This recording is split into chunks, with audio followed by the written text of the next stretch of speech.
बताइए, चौकीदार की बात कर रहे हैं आप, जो सड़कों पे डंडे वगैरह पुलिस ने मारते हुए दिखाई पड़ रहे थे। तो सिर्फ उनके मांग पत्र को लिया गया हो और आश्वासन दिया गया हो। चिराग पासवान भी तो कहते हैं, चिराग पासवान भी है, आवाज उठाते हैं। ऐसी स्थिति में अगर लोग प्रोटेस्ट मार्च करता है तो ये भी लोकतंत्र का एक मर्यादा का एक हिस्सा ही है। तो एक जगह है, अपने प्रोटेस्ट को आप वहां पर कर सकते हैं। क्या उग्र प्रोटेस्ट करना चाहिए था? जिस तरीके से पुलिस नियंत्रण करने के लिए लाठी चलाती है, वो गलत है या सही है? और उस पे जो लाठियां डंडे बरसाए जा रहे हैं, दौरा दौरा के पीटे जा रहे हैं, सर फोड़े जा रहे हैं, तो ये कहाँ से उचित है? हवाई चप्पल पहनते ये दिखावा है।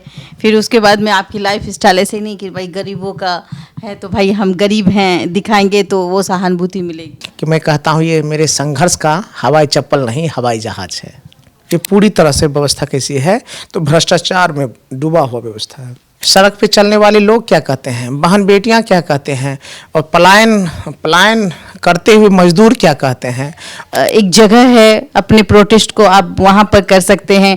क्या उग्र प्रोटेस्ट करना चाहिए था? जिस तरीके से पुलिस नियंत्रण करने के लिए लाठी चलाती है, वो गलत है या सही है? और उस पे जो लाठियां डंडे बरसाए जा रहे हैं, दौरा दौरा के पीटे जा रहे हैं, सर फोड़े जा रहे हैं, तो ये कहाँ से उचित है? आपके जो मतलब तेजस्वी यादव बहुत शांत नजर आ रहे हैं सदन में, कभी आते हैं कभी नहीं आते हैं। बीजेपी हो ये पूंजीपतियों की पार्टी है और जदयू जो है ये अपॉर्चुनिस्ट पार्टी है। तो अंतर तो चरित्र का है। आप 26 में आ गए, बिहार में तो तरक्की मान तो रहे ना कि तरक्की हुई है। अगर एक भी काम हो जाएगा, मैं चैलेंज आपके ऑन कैमरा आपको कह रहा हूं, अगर एक जगह भी हो जाएगा तो मैं मानूंगा सुशासन का राज चल रहा है। उस खगड़िया में बलात्कार करके हत्या कर दिया गया, नीट की छात्रा का हत्या कर दिया गया, बिना राष्ट्रीय जनता दल को गलियाए हुए उन लोगों का एक न भाषण हो सकता है न एक ही विकास है। अगर आपने विकास किया है तो लालू जी, राष्ट्रीय जनता दल और तेजस्वी जी का बिना नाम लिए। बिहार में एक ऐसा विधायक, मैं कहना चाहूंगी कि मैंने देखा कि चप्पल पहने हुए हैं, लेकिन अक्सर इनकी जो चर्चे होते हैं वो चप्पल को लेकर होते हैं। ये वो विधायक है जो आरजेडी से 4000 वोटों से जीत के आए हैं। इनका नाम है डॉक्टर गौतम कृष्ण। वो विधायक जो अभी हालिया दिनों में चर्चा का एक विषय बने हुए हैं। खास करके अगर मैं बात करूं गरीबों को लेकर के, चाहे वो सदन में आवाज़ उठाते हुए नजर आते हैं, शराब से लेकर महिलाओं के सम्मान तक की बात करते हैं। बिहार में जंगल राज बताते हुए नजर आते हैं। महसी के विधायक हैं। आइए हम उनसे मिलते हैं। कैसे हैं आप? बढ़िया है। बढ़िया है। ये ऐसा लिबास क्यों? ये मेरा एक लाइफ स्टाइल है, इसमें कुछ ज़्यादा कुछ नहीं कहेंगे। ये बस इजी कंफर्टेबल रहते हैं पहनने में, कहीं जाने में। और हवाई चप्पल पहनते ये दिखावा है। फिर उसके बाद में आपकी लाइफ स्टाइल ऐसे नहीं कि भाई गरीबों का है तो भाई हम गरीब हैं दिखाएंगे तो वो सहानुभूति मिलेगी। मेरा विधानसभा महसी विधानसभा है। तो महसी विधानसभा का 16-17 पंचायत जो है, लगभग आधी आबादी कोसी बांध के अंदर रहती है। तो कोसी के अंदर में आपको या तो बालू या तो पानी, कीचड़ या तो सूखा हुआ बालू जो रेगिस्तान वाला। तो ऐसे में आप अगर हवाई चप्पल से पहनते हैं तो आपको समस्या नहीं होती है। कहीं आप जा सकते हैं पैदल, कीचड़ में, पानी में, बालू में। तो हवाई चप्पल फंस जाता है। नहीं, हवाई चप्पल फंसता नहीं है। तो इसलिए इजी होता है कहीं जाने में आने में, इसलिए पहनता हूँ। और मैं अक्सर कहता हूँ, इन लोगों को पता है, वैष्णवी लोग को, कि मैं कहता हूँ ये मेरे संघर्ष का हवाई चप्पल नहीं, हवाई जहाज है। हवाई चप्पल नहीं, हवाई जहाज। हवाई जहाज। अच्छा, ये बताइए कि आप रहने वाले मधेपुरा के हैं। महसी, आपने अभी हमसे कहा थोड़ी देर पहले कि आप वीडियो रह चुके हैं, आपने बीपीएससी की तैयारी की, और बहुत ऐसे छात्र छात्राएं हैं जो सपने देखते हैं और कहते हैं कि काश ये पोस्ट मुझे मिल जाए, मैं बीपीएससी कंप्लीट कर लूं। फिर आपने ये नौकरी क्यों छोड़ी? इसके पीछे कई कारण रहे हैं, लेकिन मुख्य बात है कि मैंने बचपन से ही ईमान और स्वाभिमान को अपने जीवन का आधार बनाया। क्या दिक्कत हो गया? ईमान और स्वाभिमान को मैंने अपने विचारधारा का आधार बनाया। और जब छात्र जीवन में लोग सोचते हैं कि मैं पढ़ लिख करके ईमान के साथ काम करूंगा, अपनी व्यवस्था के लिए काम करूंगा, अपने समाज के लिए काम करूंगा, अपने देश के लिए काम करें, अपने लोगों के लिए काम करूंगा।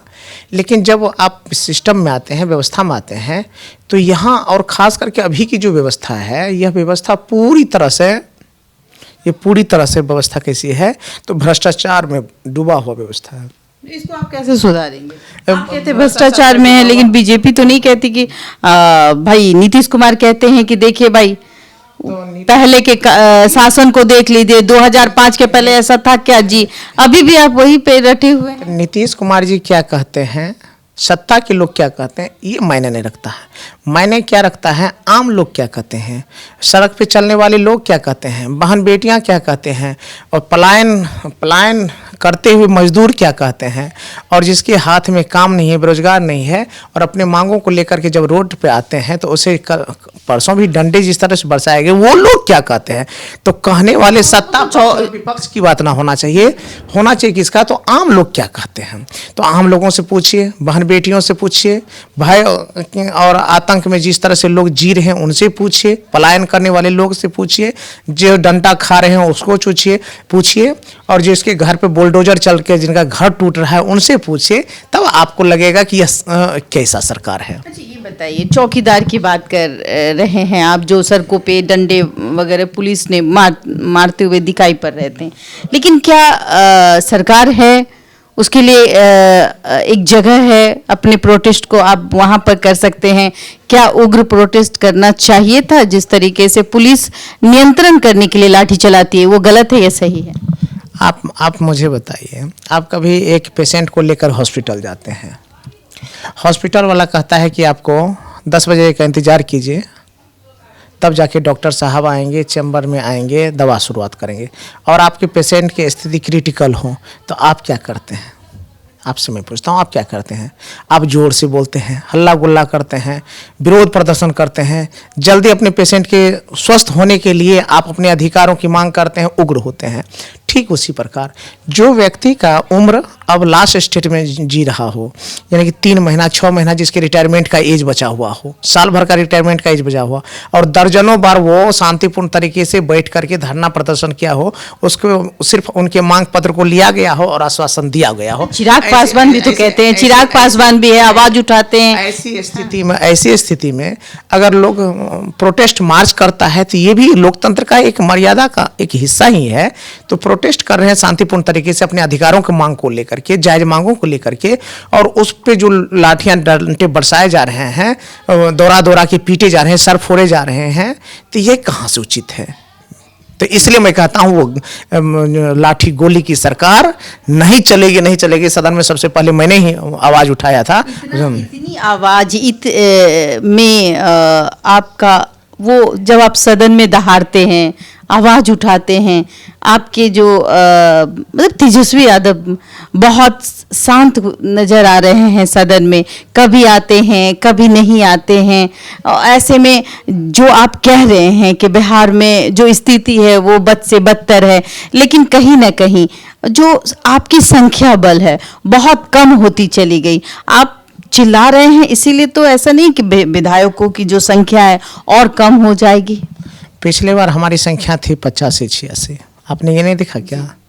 तो उससे पहले उस समय जदयू के विधायक 40-42 थे।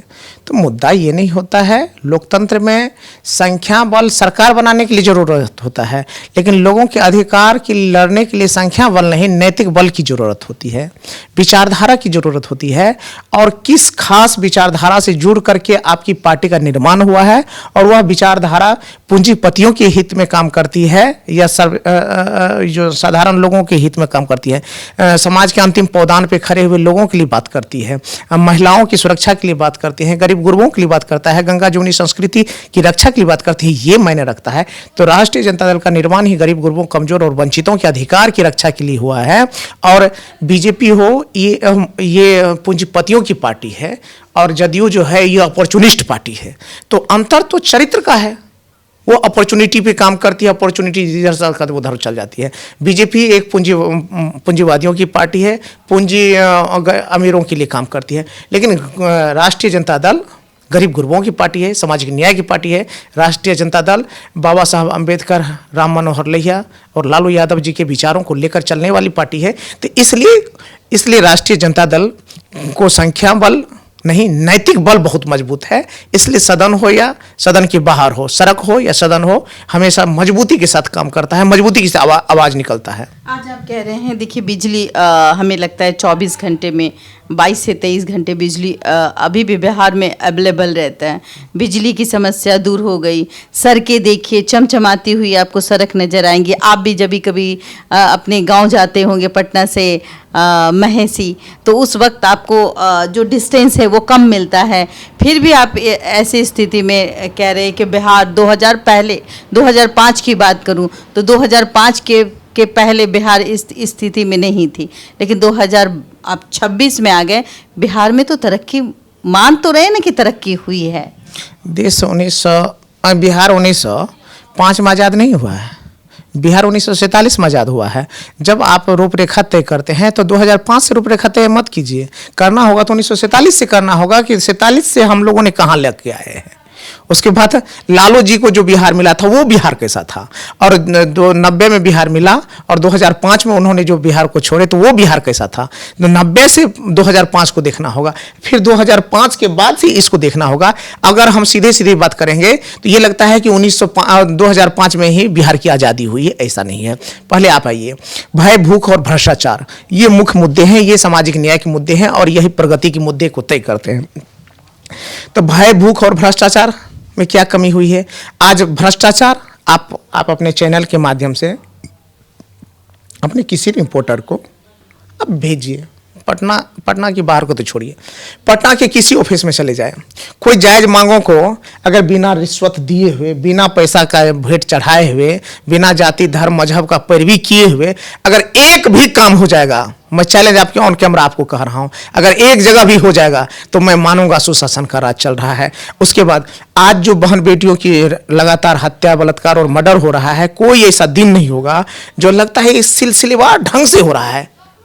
आज आपने देखा होगा क्या कहते हैं, सुपौल में एक बहन की बलात्कार करके हत्या कर दी, खगड़िया में बलात्कार करके हत्या कर दिया गया, नीट की छात्रा का हत्या कर दिया गया, अभी जहानाबाद की जो छात्रा थी उनकी हत्या हो गई, पूर्णिया में हत्या हो गए, कल क्या कहता है अभी एक मंडप पे ही सरेआम गोली मार देगी, हजारों लोग। इश्क मोहब्बत की बात है। अच्छा, इश्क मोहब्बत नहीं, गलत आप इश्क मोहब्बत में आप मजनू है, कोई मजनू नहीं। एक बात को आपको कर रहा हूँ, अपराधी अगर सरेआम 1500 के बीच में जाकर के गोली मार रहा है तो ये इसका मामला नहीं है। ये कानून व्यवस्था और भ्रष्टाचार से लोगों का हिम्मत इतना उठा हुआ, उनको लगता है कि हम कोई भी अपराध कर देंगे हम बच जाएंगे। तो इसलिए जो पुलिस का इकबाल होना चाहिए, जो सरकार का इकबाल होना चाहिए, वो खत्म हो चुका है। इसलिए अपराधियों का ये तांडव बढ़ा हुआ है, ये मुद्दा होता है। तो इसलिए कहते हैं भय वही है, भूख से लोग कहते हैं कि हमने ये कर दिया, वो कर दिया। हम ये कहे, हमने पहले ही आपके कहा कि किसी की बात नहीं सुनना है, आपको सुनना नहीं है, आपको रोड पे चलते हुए लोगों से पूछना है कि पलायन की क्या स्थिति है, भय की क्या स्थिति है, भूख की स्थिति क्या है, भ्रष्टाचार की स्थिति क्या है। तो इसलिए कहते हैं पूरे बिहार जो हुआ जकड़ा हुआ बिहार है, और आपको जकड़ा हुआ बिहार, चकरा हुआ बिहार है। और कहते हैं एक बात और कहते हैं, सामंती सोच हो, बड़े बुजुर्ग हो और बुर्जुआ लोग हों, उसके लिए देश न कभी गुलाम था न कभी खराब स्थिति थी। अंग्रेजों के समय में भी चंद पूंजीपतियों के लिए देश आज़ाद था, सामंतों के लिए देश आज़ाद था। उसके लिए कौन कहता है देश गुलाम था? तो देश की गुलामी और आज़ादी किस पे डिपेंड करती है? जो आम लोग होते हैं, जो सड़क पे चलने वाले होते हैं। जस्ट बगल में जाइए, हार्डिंग पार्क है नहीं है बगल में, जिनके घर को बुलडोजर से तोड़ दिया गया है, सड़क किनारे में जो प्लास्टिक टांग करके रह रहे हैं, उनसे पूछिए क्या स्थिति है, किस तरह से वो जीने के लिए विवश है। और जिस तरह से ये कर रहे हैं, तो आपने भय का, भूख का, भ्रष्टाचार का जो आलम देख रहे हैं, इसके स्थिति में आपको लगता है चमचमाती रोड। तो आपको ये देखना होगा, ये 2026 में आकलन करते हैं तो 21 साल से सत्ता किसके हाथ में है, ये भी आपको देखना होगा।